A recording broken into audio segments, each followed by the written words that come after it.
بسم الله الرحمن الرحیم. به ادامه درس انیمیشن یک قسمت از انیمیشن مونده، ایره کار میکنیم. بعد از باز میریم سر مالتیپل کالمز و یوزر اینترفیس. امروز دیگه CSS ورژن 3 رو خلاص میکنیم. خب به این قسمت خواندیم که از طریق اد، یعنی یک حالت خاص است که از طریق اد ساین و بعد از او از طریق پراپرتی کی فریمز است. کی فریمز میتونستیم انیمیشن تعیین کنیم، یعنی یک حرکت برای یک آبجکت خود مشخص کنیم که اینجا دیدیم در کدام براوزر ساپورت میشه، در کدام ساپورت نمیشه و به کدام شرایط. و دو پراپرتی دیگه که فرام و تو بود، یعنی از کدام حالت پراپرتی و کدام حالت پراپرتی تغییر کنید. مطمئنا گفتیم تمام پراپرتی را که در CSS خواندیم در این قسمت پیش شما استفاده کنیم. و سینتکسش به این شکل بود که اد داش وب کیتس که بخاطر کروم بود نه و سفری داش کی فریم. بعد از او برای کی فریم برای اینمی انیمیشن نام میدادی و بعد از او اینجا برش مشخص میکردی از کدام حالت به کدام حالت تغییر کنه. در این قسمت یک حالت دیگه شام و یمو دیو است که انیمیشن سرش تطبیق شده بود.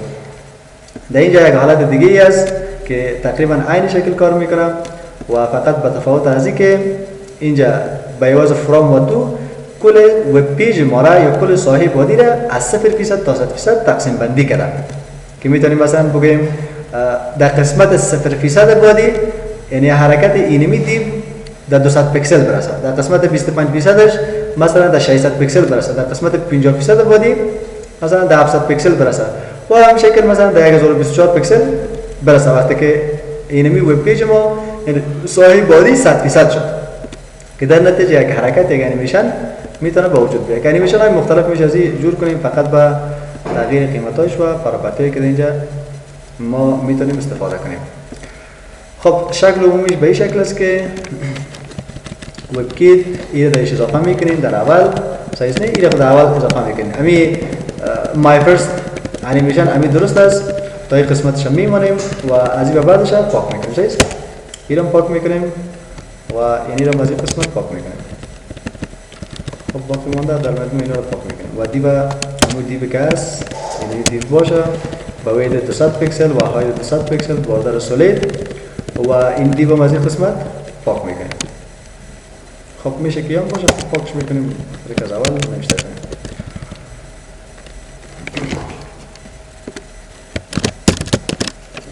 خب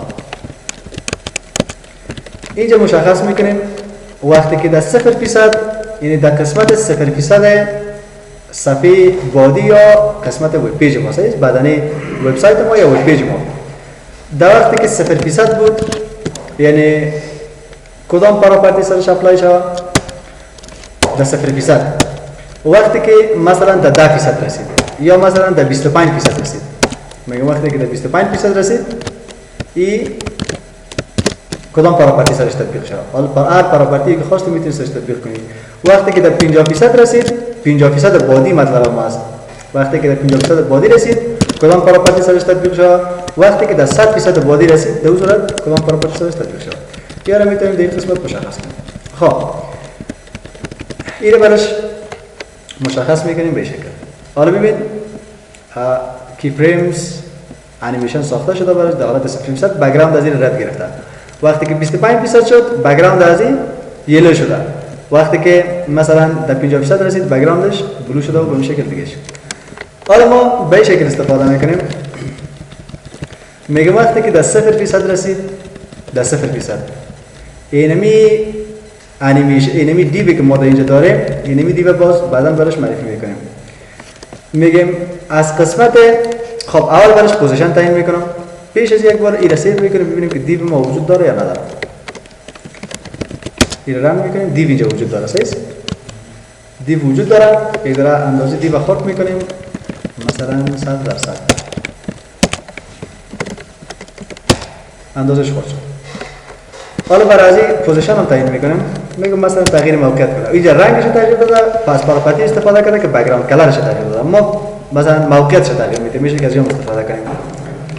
خب برای هم پوزیشن ابسولوت میتونیم.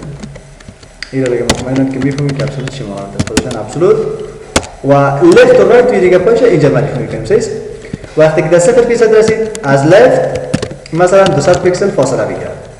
چی فاصله بگیره؟ دیو فاصله بگیره. راضی هستی؟ در 0% که رسید دیو فاصله بگیره. چقدر پیکسل؟ 200 پیکسل. یعنی در حالت 0% بشه که 0 بگیریم. شایسته اینجا 0 بگیریم، 0 پیکسل. در حالت 0 باشه. در 25 که رسید مثلا در 250 پیکسل خدا برسانه. از طرف لفت دیگه مطمئنا. از طرف لفت چون حرکت که از لفت برایت است. 150 پیکسل و در 25% مثلا از طرف لفت خدا به 600 پیکسل برسانه و در 100% که شد در 1024 ولی از طرف لفت با 1024 پیکسل. جا؟ نه چرا نمیشه ببینید جرا علت داره نه؟ چون وقتی که ما موقعیت اینی دیو از طرف چپ تعیین کردیم گفتیم اینی دیو از طرف لفت 600 پیکسل فاصله بگیره در اینجا. پس در این صورت ضرورت نیست که تو فاصله رایت تعیین کنی چون ما فقط دو فاصله میتونیم تعیین کنیم لفت تو رایت و تاپ تو باتم. وقتی که از لفت تعیین کردیم مطمئنم که از رایت خودش تعیین میشه. وقتی که از تاپ تعیین کردیم مطمئنم که از باتم خودش تعیین میشه. صحیح؟ هدف رسیدید؟ خب این رو ما در این قسمت معرفی کردیم. حالا اینجا پوزیشن هم براش مشخص کردیم.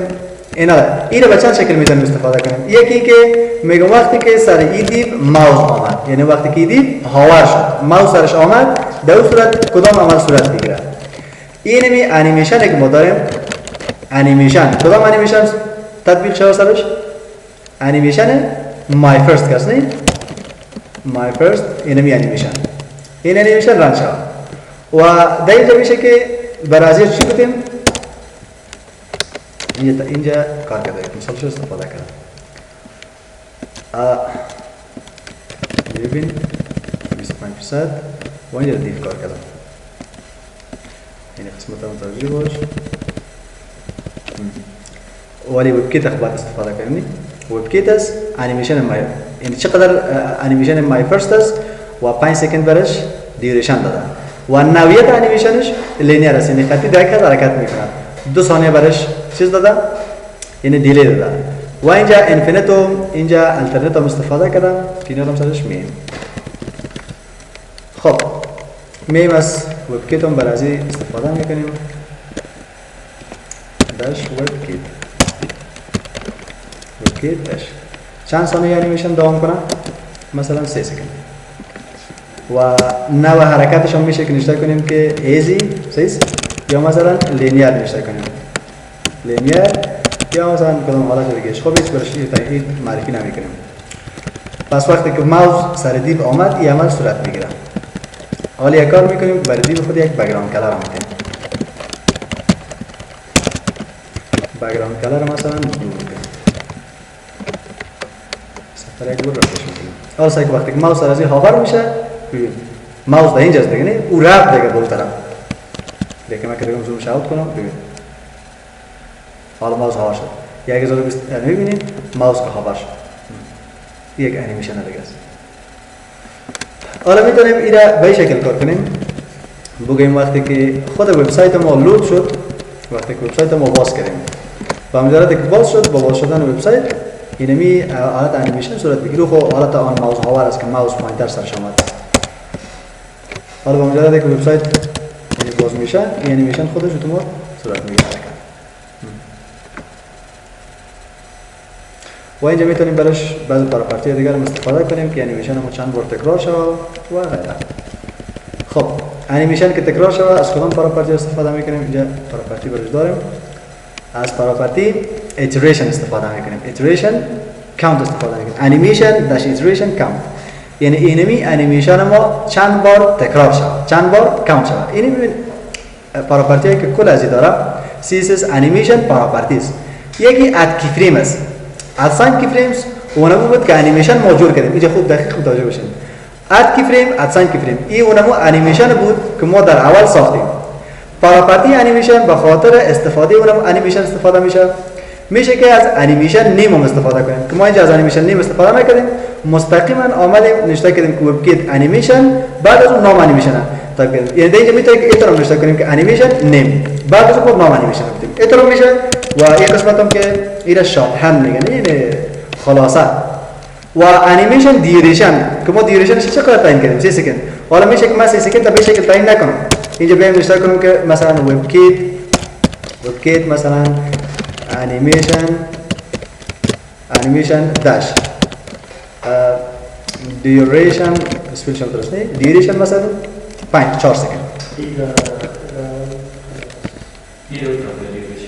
خب فرض کنید که دیوریشن همون طرف دیگه است. اینجا دیوریشن است. یعنی عدد موازی است. دیوریشن. اینجا گرچه اینا میخوره اینجا پس میگیره. متوجه هستید؟ 4 سکند.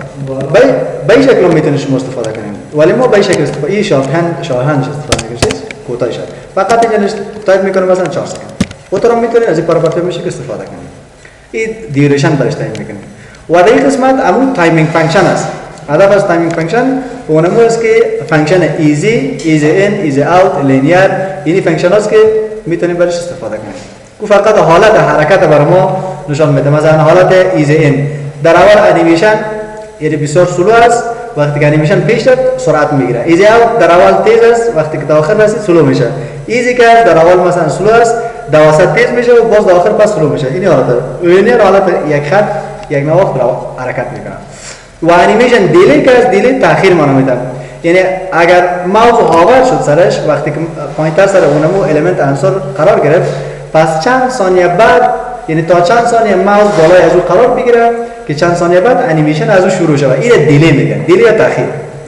فرض کنید اگر ماوس هاور نشد، ماوس هاور استفاده نکردی، با مجرد که وبسایت تو باز شد، چند ثانیه بعد از باز شدن وبسایت انیمیشن اتومات شروع به کار کنه. صحیح؟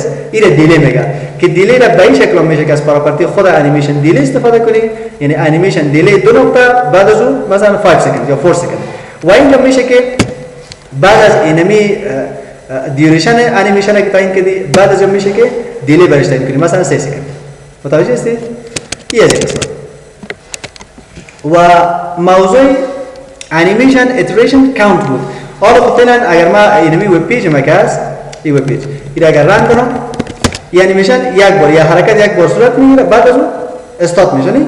ولی ما میخوایم با مجردی که وب پیج ما یعنی وبسایت ما باز شد این یگان 10 بار همون تو حرکت کرده باشه یا لای پناهی حرکت داشته باشه همیشه تا وقتی که وبسایت باز است حرکت داشته باشه.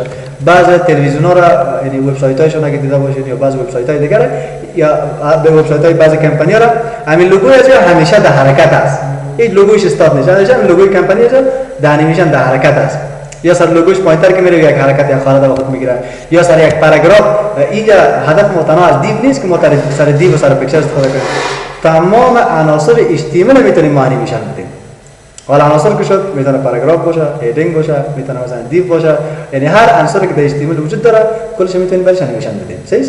مثلا یک پاراگراف است وقتی پوینتر سر شرط یک رو سایز خود کار کنه، رنگ خود چنج کنه. متوجه هستید؟ اینا رو میشه سرش استفاده کنیم. خب پس میم اینمی انیمیشن ایتریشن کاونت برش استفاده میکنیم. این در کجا باید استفاده کنیم؟ در کدام قسمت؟ انیمیشن داش. صحیح؟ اینطور میشه که استفاده کنیم و به شکل جداگانه میشه که استفاده کنیم. ولی ما از استفاده میکنیم چون این شارپ‌هند است کوتاه. صحیح؟ خب فکر کنم که ایتریشن هست کنیم. نه اولش چی میه؟ اولش آی میه که ما ایده دادیم برش.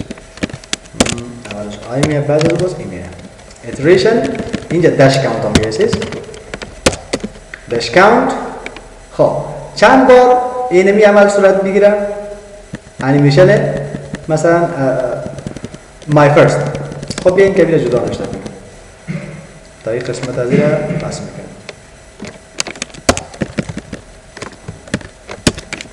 اینو نشته میکنیم که وب کیت یک جای میشه که نشته کنیم وب کیت و انیمیشن داش ایتریشن داش کاونت. ایتریشن کاونت چند بار صورت میگیره کاونت؟ مثلا 3 بار. صحیح؟ سی بی کردن اینو سیو میکنیم صفحه یک بار رفرش میکنیم. حالا یک بار این بار دوم و بعد از بار سوم استاپ میشه. حالا استاپ شد. صحیح؟ اگر 4 بار بگویم مطمئنم که 4 بار اینمی عمل. این دیگه باز موضوع دیگه است. اینجا که باز برش چی مشخص میکنیم؟ یک پاراپرتی دیگه است که جا برش معرفی میکنیم. که اینجا برات نشان میدم. پاراپرتی این که 24 سال داره گردش داشته. پراپرتی اینفینیت ازش استفاده میکنم. توجه هستی؟ پراپرتی اینفینیت. خب این دایرکشنش از کلمه این اصلا فکر کنم که رنینگ است. این حالت رنینگ این حالت چی شد؟ این حالت ای پلیستیت است دیگه. پراپرتی پلیستیت است که پسان سرش گپ میزنیم. ایتریشن کاونت خب اینفینیت که است یعنی لایتناهی. صحیح نیست؟ یعنی برای همیشه این همونطور چی داشته باشه؟ حالت حرکت باشه. خب گفتیم برای ازی که حرکتش سرچپه شده از چی استفاده میکنیم؟ انیمیشن دکوریشن دایرکشن الترنت از استفاده میکنیم. اینا رو دیگه اینجا ببین حرکتش وقتی که از طرف به این طرف میاد دوباره پس از طرف حرکت میکنه به این طرف. خب یه قسمت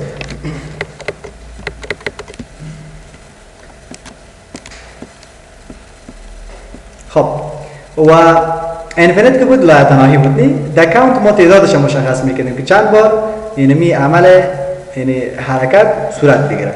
حالا دیگه پراپرتی رو گفتم میشه که اینجا شما استفاده کنیم. ببین ما گفتم در صفر که رسید از لفت فاصله بگیره نی ولی در اسکول چه قسم مثال داده؟ گفته وقتی که در صفر بود بک‌گراندش رد باشه از لفت 0 پیکسل تاپش هم 0 پیکسل ولی وقتی در 25% رسید بک‌گراندش رنگش یلو شده از لفت 200 پیکسل از تاپ پایین قدر. اینجا میتونی اسکیلش تغییر بدی. اینجا میتونی خب سایزش هم میتونی هاید و ویدش تغییر بدی. اینجا میتونی مثلا بالدارش لبه هایش گل بسازی یا مثلا روتیشن بدی برش یا مثلا اسکیو برش بدی یا ترانزیت هر پراپرتی دیگه که خواسته باشه اینجا میتونی استفاده. تمام پراپرتی سیستم میشه اینجا استفاده کنی. خب مثالش بس یا کار کنم دیگه. خب این از تمام پراپرتی های انیمیشن و یک پراپرتی دیگه که اینجا مونده انیمیشن پلی استیت است. این خود دایرکشنش بود که دیدی؟ دایرکشنش چی بود؟ دایرکشنش اونم بود که الترنت از لفت به طرف از اون طرف پس به این طرف می اومد. ولی پلی استیت چی میکنه؟ پلی استیت یک حالت را میتونه به وجود بیاره. میگم وقتی که مثلا این انیمیشن خو فعلا در حال حرکت است دیگه. میگم وقتی که ماوس سرش اومد این باید استاپ شه. ماوس که سرش اومد استاپ شه. اونجا باز پلی استیت است. پلی استیت چند ولیو داره؟ حالت رنینگ است. فکر کنم که همون چیز است. حالت نان است رنینگ است و حالت دیگه هم پاس است. همون یک چیز باید داشته باشه. و هم میبینی که در نیستان سپورت نمیشه و در سفاری و در گوگل کروم بدون پرفکشن سپورت میشه. خب ببین یک پاس داره و یک رنینگ دو حالت داره فقط. پاس اونم است که پوینتر سرش قرار گرفت موقتا استاپ شود. رنینگ هم حالت جاریش است که دیفالتش رنینگ است دیگه. پس حالا می مثالش کار میکنیم. خب سینتکس به کدام شکل است؟ انیمیشن پلی استیت پاس. این نمیره بخیر اینجا کپی میکنم ضرورت به نوشتن نیست دیگه. صحیح؟ همون تکست شما میتونید نوشته کنید. خب میتونید که اینجا نوشته کنید و میتونید که اون رو کپی کنید. پس انیمیشن پلی استیت چی باشه اینجا؟ پاس باشه. ولی در کجا باید تایپ کنیم؟ اگه حالا پاس بگیریم خب حالا خب کاملا استاپ میشه. صحیح کن؟ این سیو میکنیم و سفر اکبر رفت. حالا استاپ است دیگه نه؟ چون انیمیشن ما پاس کردیم. ولی من میگم نه این حالت اینجا جالب نمیه. وقتی که ماوس سر دید آمد هاور شد در اون صورتی خود پاس کنم. پس چه قسم باید سلکت کنم؟ سلکت دیو سلکت کردم دیگه فقط این رو پیست میکنم خلاص. کدام چیز اضافی دیگه نیم. این سیو میکنیم و سفر اکبر رفت. خب کدام انیمیشن باید لود شد اینجا؟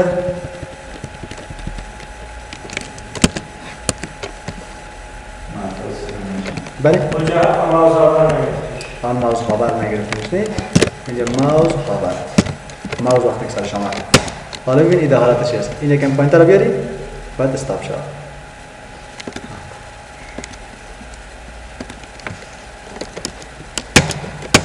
ماوس پیش نمیره. پس این حالت پاسش سفر اکبر رفرش میکنیم و حالا ببین پوینتر اینجا برسه رسی استاپ میشه. پسش کو حالا بون پوینتر رفت. صحیح است؟ در قسمتی که سرش پوینتر رو بیاری پاس میشه. و حالت رنینگ است اما حالت جاریش است دیگه. اونجا اگر پوینتر رو ببریم یا نبری فرق نمیکنه.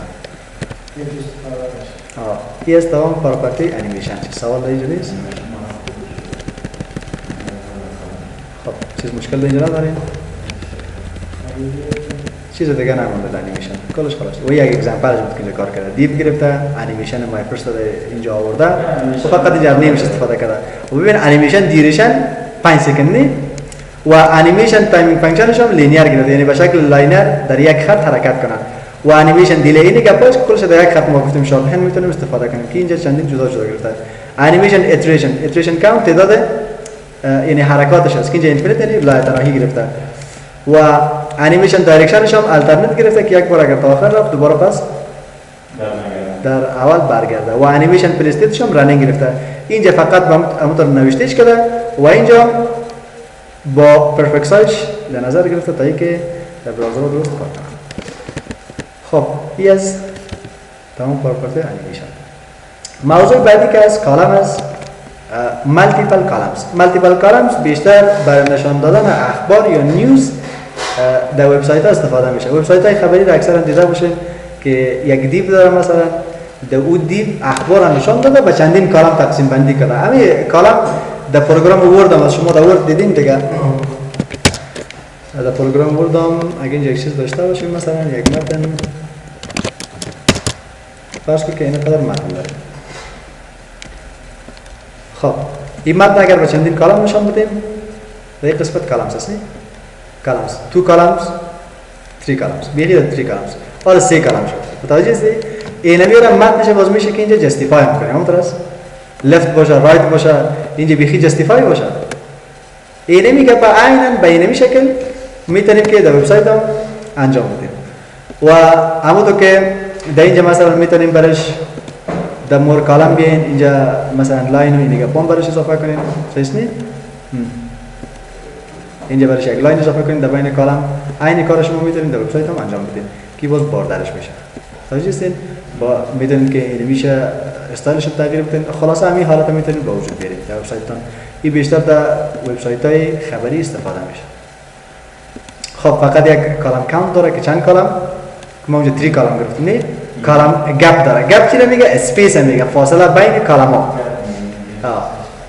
صحیح نیست و کالم رول هم در اینجا داره که یک حالت رولر یا خطکش واره که خط مانند است اونم خط کس اونم خط رول میگه صحیح نیست اونم خطش رول است و سپورتش در اینترنت اکسپلورر به هیچ وجه سپورت نمیشه برای فعلا ممکن سپورت شود چون وب کیت اضافه کو برش برای دو تا دیگه این در اپرا ای سپورت نمیشه دیگه رو بعد پرفکت برش اضافه کنید خب سنتکس به این شکل است که کالم کاونت چند کالم 2 کالم کالم گپ فاصله بین کالم ها چند دارن اینا اینجا میایم اینا دیگه ضرورت نیست میشه که داخل دید بگیریم میشه که داخل بادی بگیریم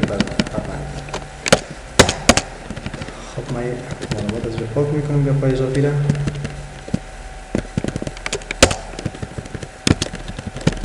خب یعنی متنی که داورد داریم این از اینجا کاپی میکنم کاپی و اینجا پیستش میکنم صحیح این پاراگراف بندی هم میکنیم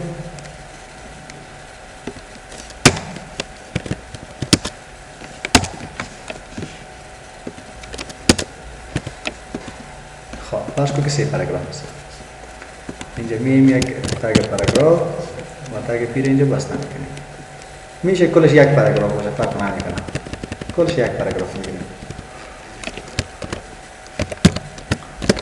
خب حالا در اینجا سلکتر باید چی باشه؟ پاراگراف باشه اگر پاراگراف نمی بود باید سلکتر چی بود؟ بادی بود یعنی بادی تکس هم میخواستیم اینجا برش از چی استفاده میکنیم؟ وب کیت باید استفاده کنیم بدون وب کیت کار نمیکنه وب کیت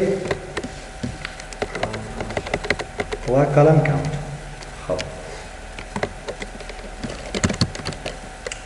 کالم داش کاونت چند کالم باید باشه خب پیش از اینکه این پراپرتی استفاده کنیم یک بار نهوتر میبینیم که بدون از این به کدام شکل برای ما نشان میده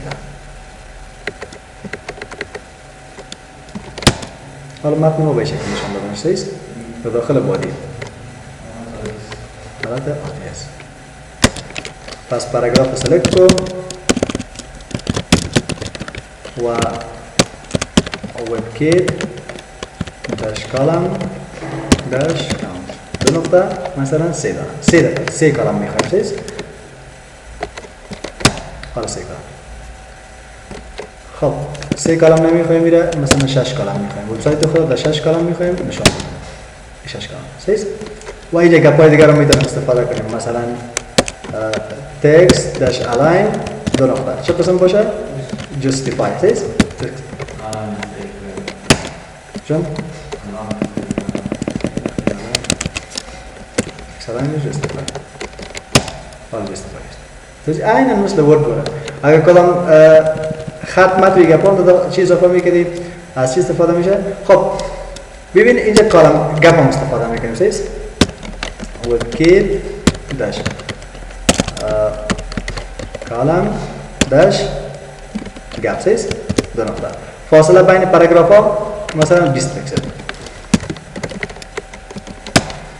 20 پیکسل سیز 20 پیکسل میگه 30 پیکسل این دیگه زیاد نمیگیرین حالا ما مثلا در 30 پیکسل فقط برای وبسایت های خبری است 30 پیکسل نه مثلا 50 پیکسل و این شما از 20 پیکسل زیاد نگیرید بعد و موضوع دیگه ای که از اینجا همون رول است دیگه سیز WebKit dash کالم dash رول 2 نقطه کالم رولش چند پیکسل ای خو رول خوب در حقیقت هم رولر است خط است یعنی چون به اساس پیکسل میشه این مثلا 2 پیکسل میگیره خب مثلا زدیم که به کدام شکل کار خب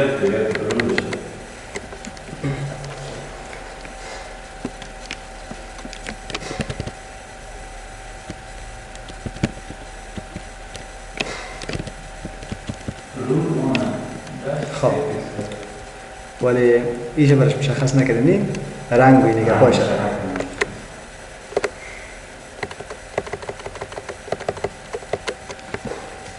2 پیکسل مثلا سلاید بلو این مثل باردار است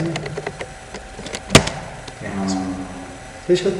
یه از کلام بندیه و میشه که اینجا شما تایپ و اینگه پاشم چنج کنید سیز و این در کنید تایپ و اینگه پاشم میشه که سلاید نگیرید دات بکنم میگیرید دات نقطه نقطه خب اسپیل دات غلط شده خوب میشه که دات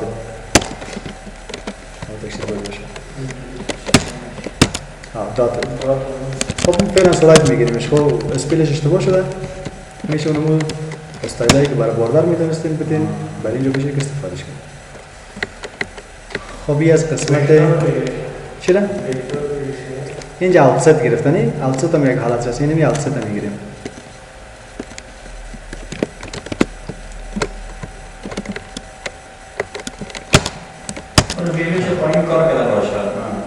و انواع باردار از دیگه هر قسم باردار که خواستی ازش میتونید استفاده و بعضی گپای دیگه هم نیو مالتیپل کالم پراپرتی است که این پراپرتی رو فعلا سپورت نمیشه اسپن یک تگ است یعنی کالم اسپن است مثلا کالم رول وید است رول وید هدف از وید اونمو خط است رول استایل است مثلا خطش چه قسم استایل خطش که چه رقم باشه هم پروگرام ورد که باردارش رو ببینید مکمل کلش نامدار است اونم وارد اینجا میشه استفاده کنید رول کلر است که رنگش چه قسم باشه مثلا کالم رول است و گپش است فلش اینا در پراپرتی ها سپورت نمیشه اینجا ببین کلیک کن اندیج براوزر فعلا سپورت نمیشه کلش چلی پاس اینا قدر گپای این ممکن چند وقت بعد یعنی رایج پیدا کنه و استفاده شود گپای ساده است بله این از قسمت کلام مالتیپل کلام است فهمیدین چه سوال نیست اینجا و اینا پراپرتی خیلی ساده است مثلا کالم کانت کار کردیم کالم فیل میتونیم که کالم های خود با یک رنگ فیل بسازیم یعنی اسپسیفای هاو تو فیل کالم یا کالم چطور فیل میشه اگزمپلش کلش کار کردیم فقط اینجا بیا اگزمپلش سعی کن اینجا کارش کن کالم فیل آتو اینجا کالم فیل یک رنگ میده باشه یاد قسمه که باش خواستم چیز خب فعلا کار نمیکنیم طریقی کارش رو بکنم گفتم به این شکل میشه کالم گپ کار کردیم رولشون کار کردیم و اینجا رول کرده است رول اونمو رنگ اونمو خط و یا استایل هم خط و یا ویدش صحیح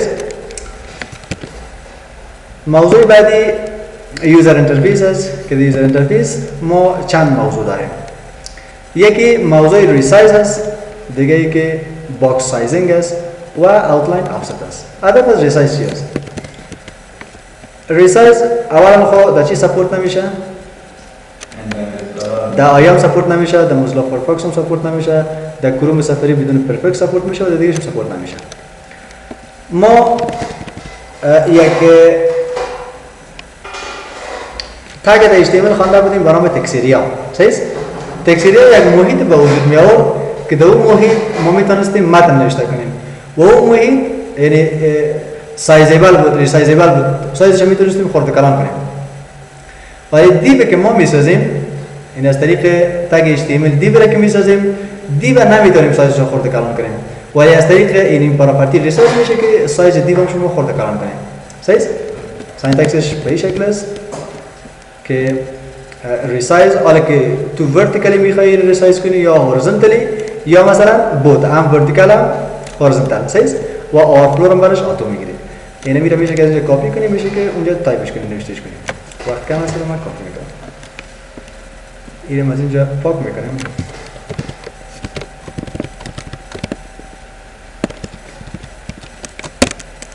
یک تگ دیو میگیریم، دیو اینجا بسته میکنیم، اینجا فایل داخل پاک میکنیم، سلکتر دیو و اینم بهش قرار میدیم. صحیح؟ برای دیو خود باید چی بود؟ اول قائل شیم.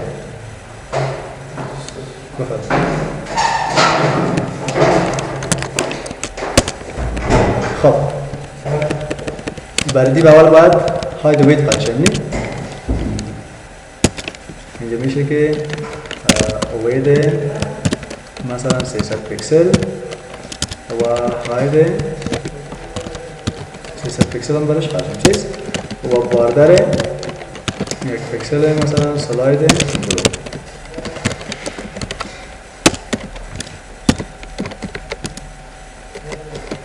یک دیو اینجا داریم.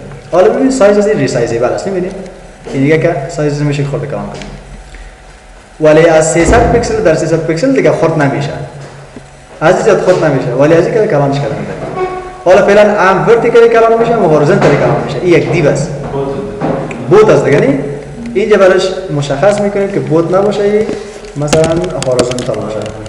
هورزونتال هم تو باید باشه. هورزونتال اسپلش تو باشه. خب اینجا میشه ممکن است باشه. اینجا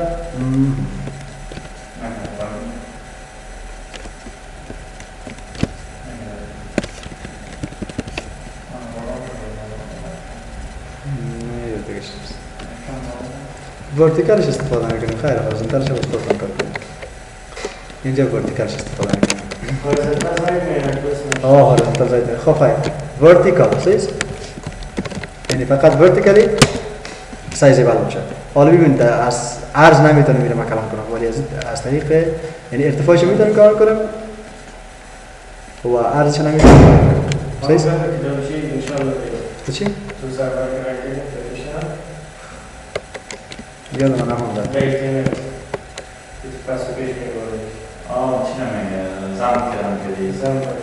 خب یادم نمونده.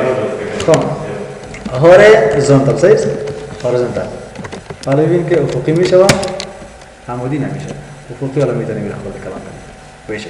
عمودی ولی نمیتونیم. صحیح؟ اگر بود گرفتی ارتش میشه. حالا سعی که 300 در 300 مساج دی قرار داریم، از این زیاد خرد نمیشه. اگر سایز دی چی کنیم؟ او یک حالت براش قرار نداده که سایز دی ما آتو بگیریم. نه؟ اینه مثلا 100 پیکسل میگیریم. 100 پیکسل در 100 پیکسل. اینا از زیاد خرد نمیشه، ولی از این که کلام میشه سازی میشه. خب از این قسمت یک موضوع دیگه که اینجا داره موضوع باکس سایزینگ است. هدف از باکس سایزینگ است که اگر یک تگ دیو داشته باشیم که به حیث پرنت کار کنه و یک تگ دیو دیگه باشه که یک یا دو یا سه یا 10 تگ دیو دیگه باشه که اونا چایلد تگ پرنتش باشه. در این صورت اینا اندازه‌ای که با خود میتونن بگیرن به اساس فیصدی تگ پرنتش است. مثلا من یک دیو دارم، دیو فرض کو که ارزش 1024 و و ارتفاعش 1024 ایسان در 1024 است. صحیح؟ اینا دو تا دیو دیگه میخوایم بسازم که این دو تا دیو هر دویش 50% دیو پرنت خود بگیره. 50% صحیح؟ خب بیاین که عملی کار کنیم خوبتر هدفش میفهمیم. همین موضوع باکس سایزینگ. یک دیو در اینجا داریم، داخل از بیایم یک دیو دیگه استفاده میکنیم. دو دیو دیگه استفاده میکنیم. اولا که این دیو آیدیش مثلا دبل کوچن پس هر نامی که میده دیگه کانته نر نام دیگه انیمی هرچی که داریم و این دیو آیدیش آیدی مثلا دبل کوچن مثلا باکس باشه باکس 1 باکس 2 یا باکس میده و این دیو پس در اینجا بسته میکنه. صحیح؟ میتونه این دیو کانتنت هم داشته باشه. کانتنت هم میتونه داشته باشه. عین شکل یک دیو دیگه میگیریم که اردوش این اردوش با اینمی آیدی باشه. دو تا دیو شو صحیح؟ حالا سلکتر در اینجا چی است؟ سلکتر ما در اینجا دیو است. دیو سلکت کرده. صحیح؟ برای دیو اولی خود ما چقدر هاید ویت میدیم؟ این دیو آیدیش چی است؟ آیدیش کانتینر است. دیوی که آیدیش کانتینر است ارزش 1024 پیکسل باشه و ارتفاعش هم 800 پیکسل باشه. صحیح شد؟ باردارش 1 پیکسل سلاید بلو و اینی گپای دیگه شم پس پس میکنه. اینا رو میشه باشه خواهی پس شد. جا؟ آورفلو یعنی زمانی که ساحه دیو از کانتنت پر شد. در اون صورت کدام حالت صورت بگیره؟ آیا اسکرول پیدا شد؟ کل گپایش خواندیم ما مکمل ولیویی که میتونست بگیره آورفلو کلش خواندیم. که یکی از حالاتش اسکرول بود که باز اگر کانتنت زیاد میشد اونجا حالت اسکرول به وجود میاد. مثل السای که اینجا صفحه کانتنت زیاد شده اینجا اسکرول به وجود اومده ببینید و اسکرول افقی به وجود اومده. اینا هم یک چیز به وجود میاد. اگه یک دیو باشه کانتنت زیاد شده اینجا اسکرول به وجود اومده. واضح شد؟ خب این دیو باید کانتینر است. هاید ویت برش تعیین کردیم. ولی میم دیو دیگر سلکت میکنیم که آیدی از دیو مثلا باکس است. درست؟ و برای از دیو چی میدیم؟ برای از دیو اینی پارامتر استفاده میکنیم. باکس سایزینگ. صحیح؟ خب مطمئنم که پرفکتش باید تایپ کنیم. باکس سایزینگ اینا اینجا برش مقدار میدیم. چقدر مقدار بگیره؟ اینی را میشه کلش از قسمت کپی کنیم یا میشه که همطور استفاده کنیم ازش. باکس سایزینگ ولیویی که میتونه بگیره باردر داش باکس است. صحیح؟ باردر داش باکس و چقدر اینجا رسیده ویدی که میگیره اینی وید مربوط میشه و تگ پرنتش یعنی 50% سایز اینمی باکس که هست 50% سایز تگ پرنتش باشه. تگ پرنتش 100%ش ویدش 100% ویدش 1024 پیکسل است. پس 50%ش که اینمی دیو بگیره چقدر میشه؟ 1024 512 میشه نه؟ 512 پیکسل میشه. خب پس اینجا تایپ میکنیم میگیم که وبکیت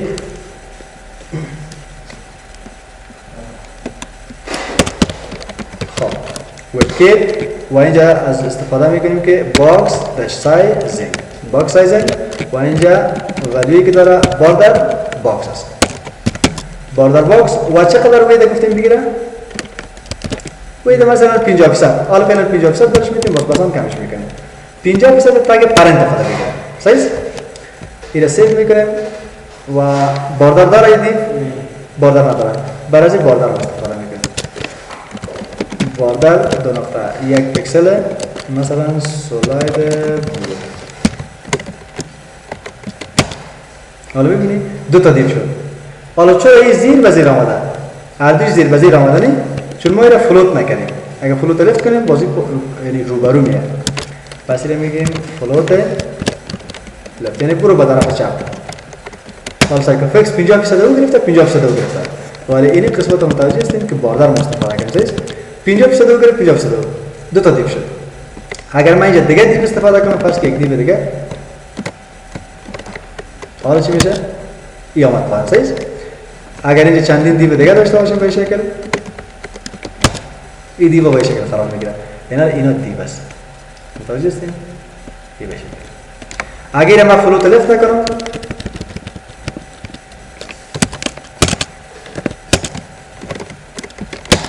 دیوا کلش به شکل قرار میگیره. تا وقتی که اینی ساحه پر نشده به این طرف نمیره. اون طرف البته اجازه برش نمیده دیگه. متوجه هستین؟ این در فلوت خواندیم. هدف از فلوت چی بود؟ اینمی عنصر موقعیتش به طرف چپ تعیین میکرد و دیگه عناصر اجازه میداد که به طرف راستش بره. صحیح؟ پس اگر فلوت لفت نشه اینی ساحه ما کدام عنصر دیگه را قرار دادن نمیده. خب ویدش اگر 100 بگیریم آره صحیح کنم. اینمی ویدش را 100 بگیریم. صحیح شد؟ این خود 100% تگ پرنت خود میگیره. صحیح؟ ویدش را 100 نمیگیریم. مثلا 20 میگیریم 20%ش. عادی 20% بگیره. حالا 20% شد. اینا اینجا فلوت لفت هم میتونیم برش. فلوت لفت این بشه. ببینید. این را میتونی کم بشه. یکی این مثلا 10% بساز. 10% بگه بیشتر کم میشه. به درد میخوره. اینا زیاد کار برده درسته است؟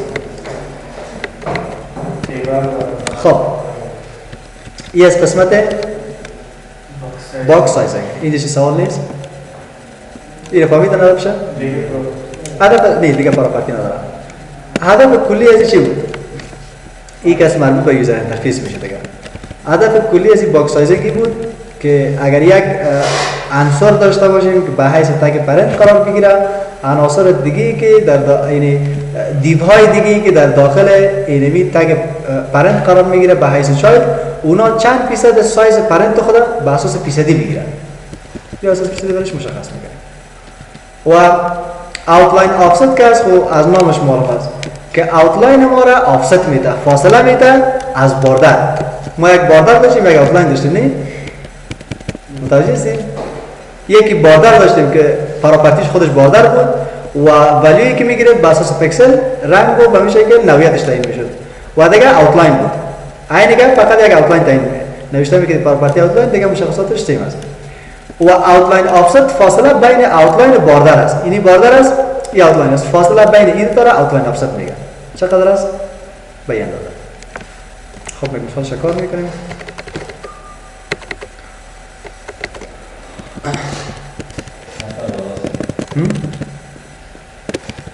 خودت کارش میکنی؟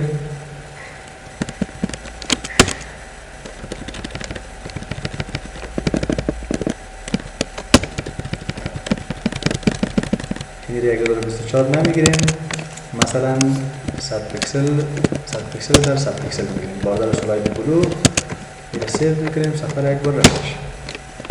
یک دیو داریم به این اندازه.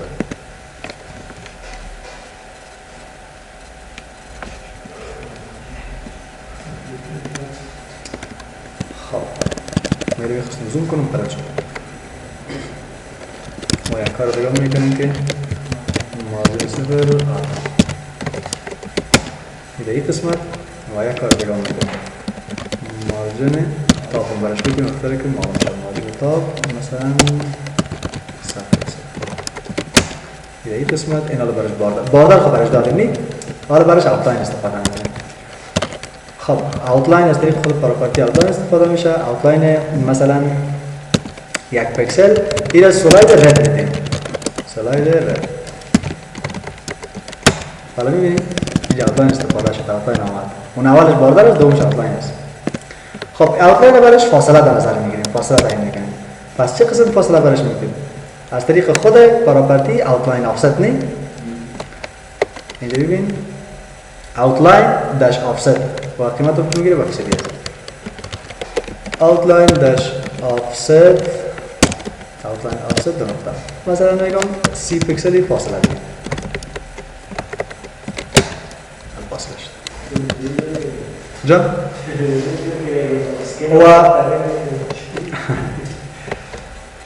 و در این قسمت هم کدام رنگ را شما نمیتونید قرار بدید مگر به یک شرط، یک تکنیک. چطور این ساحه را فل کنیم؟ نه این اینجا فل نمیشه، این ساحه رنگ نمیگیره. این ساحه رنگ نمیگیره ولی یک تکنیک وجود داره. چه قسم تکنیک بزنید سرش؟ ها؟ یک تکنیک وطنی میزنیم اگه شد خوب اگه نتونید. اگر باردار سایزش 100 پیکسل بسازیم او فل شد نه؟ فل شد ولی هنوز همونو در اونجا گپ قرار داره. اینا باز اینی آفست از این که صفر بکنیم. سایش هستی؟ خب این چندان گپ جالب نیست 20 پیکسل و اینی را هم 1 پیکسل درست است هدف از است که این چی که چرا؟ خب هایدش کم کردیم نه هایدش باید 100 باشه باید باردار 1 پیکسل میکنیم ما باردار 1 پیکسل نکنیم سایز خب چیزای عجیب و غریب جور میشه از این شاید که کمک دستک زیاده است نه اسکیل چی؟ ترانسفورم میگی؟ بازنا رو میشه که رایت کار کنید دیو ما سلکت کو بگو وقتی که سر دیو ماوس آمد در اینجا برای ترانسفورم چی بگیره صحیح؟ ترانسفورم دو نقطه اسکیل بخواد بگیره این در این صورت کار میکنه ترانسفورم اسکیل صحیح نیست؟ اسکیل چقدر اسکیلش کلام شد؟ مثلا 1.1 متوجه هستید؟ به اندازه 1.1 نه که 1.5 خدا کلام کنه پس قوس بسته سی میکنم این دیگه حالت ماوس هاور است برای ترانسفورم باید چی استفاده کنیم؟ ورکیت استفاده کنیم این سیو میکنیم سفرک میکنیم خلاص او گپایی است که تکنیک است دیگه باید بزنیستش خودتان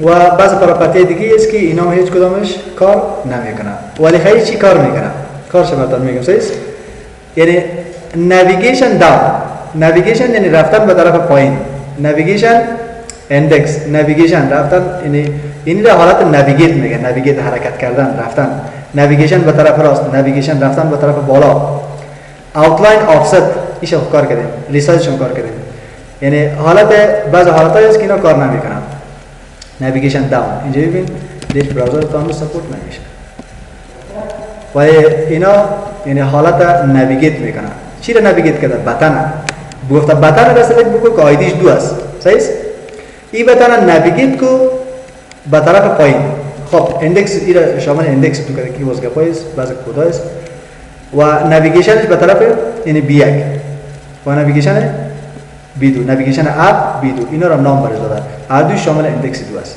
صحیح اندکسش 2 است و هر دوش یکیش به طرف یا به طرف پایین و به طرف بالا اینا وقتی سر بتن آمد پایین در آمد این بتن نویگیت شد حرکت کنه به طرف داون و به طرف بالا اینا گپای است که حالا فعلا کار نمیکنه دیش براوزر اینا سپورت نمیشه خب این از بخش CSS ورژن سی چیز دیگه نمونده ببینیم که چند فکر ورژن نیست خب اوتلاین آفست هم شد و من الله توفیق سوال نیست